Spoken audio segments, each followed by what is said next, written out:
China has almost never criticized North Korea. They've always been afraid that North Korea would collapse and cause problems for China. They made a very strong statement against a nuclear North Korea. They have not done as much as we would want on sanctions against Iran. On the other hand, there have been 5 unanimous UN resolutions, including China and Russia, saying that Iran would be violating UN resolutions if it continues to enrich uranium. Now again, we would like China and Russia to do more, but the point is that there is a coincidence of interests in this interdependent world in keeping growth and stability. And China realizes that it has to some extent, be a partner with the United States, just as Europe continues to be, in creating a stable world, or it hurts itself. It has no place to export. I'm going to take what your thoughts have been from there, and I'm going to continue with Mr. Leon, and I'm going to ask you, going from the United States to China and thinking also in our arena, you emphasize the issue of education, you emphasize the issue of youth, and I think that Ambassador Larson also spoke a lot about the numbers of the youth.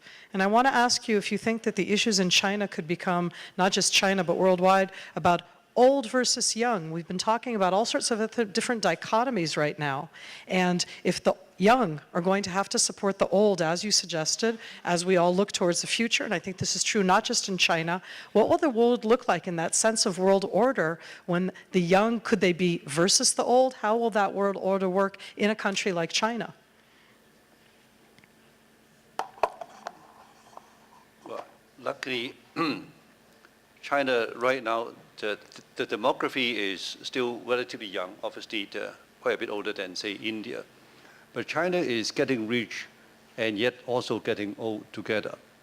So China is now kind of planning and preparing for the aging population by creating institutions that would fund the pension so that we would not repeat the same problem that the West is now facing. But I think your question is not just about economics, but also about culture. And I believe this is one that, a globalized world and China getting globalized may provide the answer. And that is a lot of values are actually the same, whether you are old or young. And the important thing is for everybody, not just the young people, to really get connected so that you have a perspective, not just understanding your own situation, that you are in a certain age bracket, not understanding that we are just Chinese, but understanding we are a world citizen. To a certain extent, it kind of, I would echo what Ambassador Eisenstadt would say.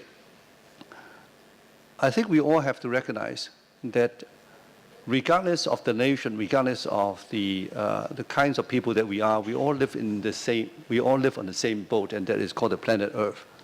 Assuming if we all recognize that this ship, if nothing is done, is going to have a shipwreck, then I hope that people, because of the common interest, will have to work together. And the second thing is really that we have to work together with mutual respect and mutual understanding. And hence what I said earlier, that we should seek similarities and not argue about the difference. Which is certainly something to open up, because Dr. Yoffe, you introduced to us something about it was a lot worse. I kind of like that idea. We're going to go afterwards and learn our history to remind that. But we're here in the Middle East. And I think you speak Hebrew, you know, being here, at least here from the Israeli window, when we look around us, we're not really sure that it's better now than it was. And I'd like to hear your thoughts about, in this issue of the world order and in our region, is it really better here right now? Is what's happening around us better, and this is looking towards a better future, as you see? You have to push the, thanks. Socrates was once asked in the Agora, how's your wife Xantippe? And he said, compared to what? Okay. We can now sum up, right? Now, compared to what? I mean, if we now think back to June 1948, no, 49, no, I say 48, we would think that this world in which Israel now lives is a lot better than at that point.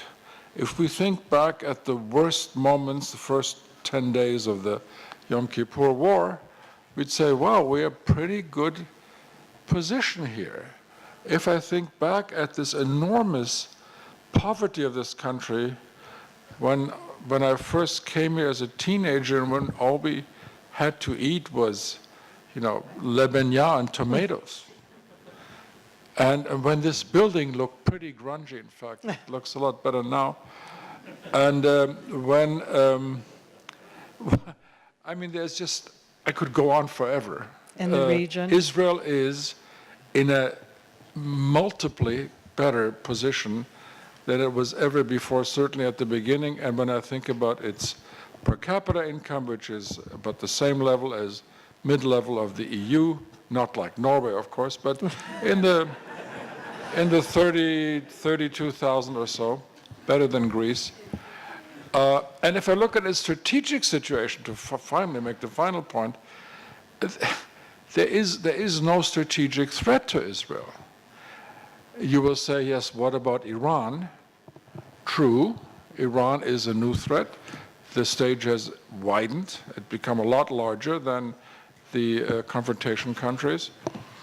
But if you believe that Israel has a nuclear force which is secure against the first strike, and if you believe the numbers that Israel is supposed to possess, I won't go as far as the 400 nuclear weapons ascribed to Israel by the Institute for Strategic Studies, but let's say half of them.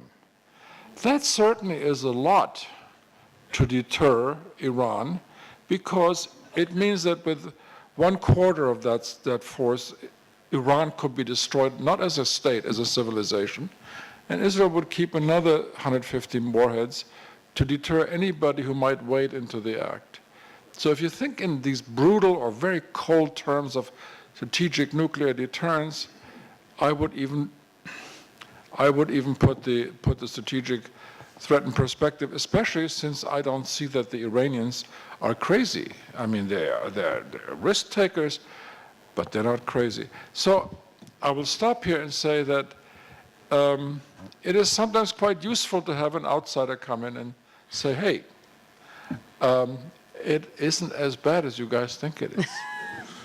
Thank you very much. Professor Moisi, I think I want to challenge you with what Ambassador Rod Larsen mentioned. And he talked about identity, not economic. And you gave us a whole list of what this century may be about. And I'd like to ask you, if it's going to be a multipolar one, as you suggested, will it be more about identity or more about economics? Is that the same?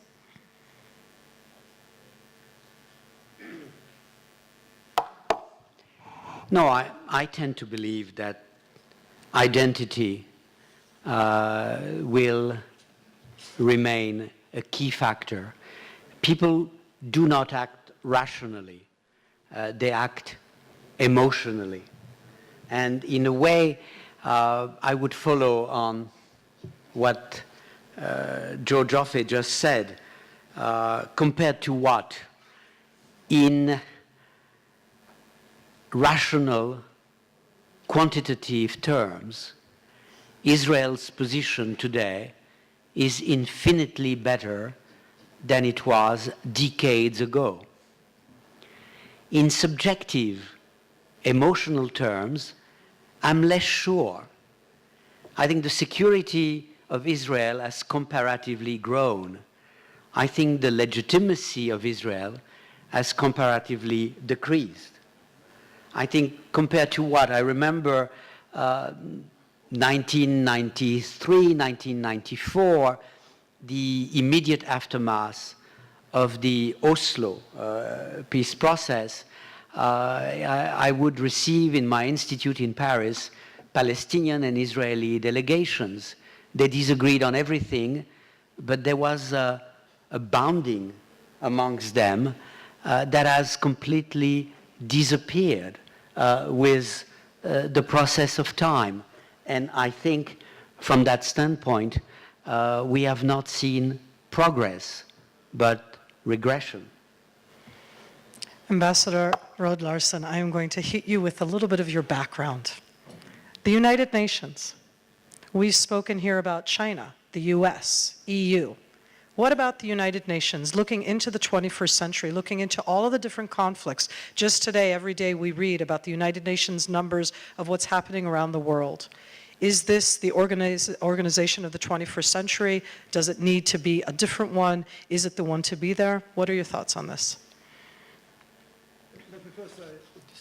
Let me first say that the United Nations is not one organization, it's multiple organizations with very different decision-making centers. So, in a way, if you look at the UN Secretary General, he has three major roles.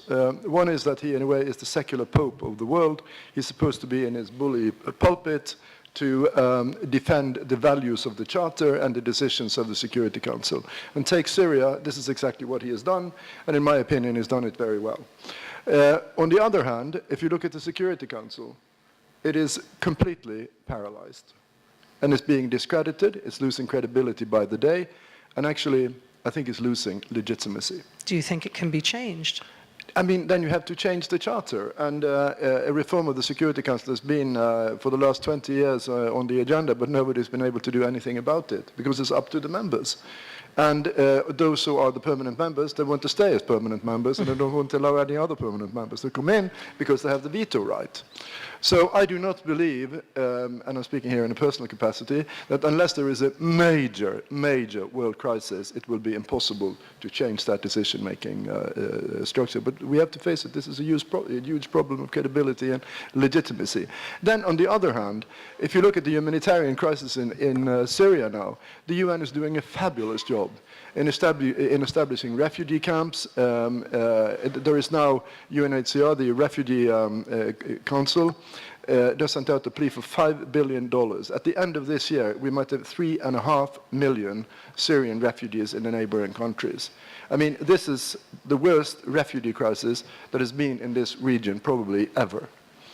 And the UN is doing a fabulous job in that humanitarian field. So you have to look at the different roles which the UN has. So, in a way, to go back to the Secretary General, he has the mitre of the secular pope, but he also has the crown of a political prince who's supposed to be the premier negotiator in the world. But he doesn't have the means to do that. And here we are back to the US again. Because until a few years ago, it was the US who took that role in being the referee, the primary negotiator. And unless somebody takes that role, I think we will quickly, and I know what I'm saying now is pretty dramatic, we will move into chaos and anarchy, warlordism, and gangland, not only in Syria, but because this will also proliferate to the neighboring countries, Lebanon first and foremost. Jordan's governance is under enormous pressure because of the refugee issue, because the humanitarian issues have political consequences. Can I just have one little word about rationality? Last word. Because I think rationality is not absolute. Rationality is bounded. And when people act, they act on the basis of sometimes sufficient information, and sometimes their rationality, their logic is bended by emotions. Is it logical, is it rational for President Assad of Syria to kill probably now up to 100,000 people?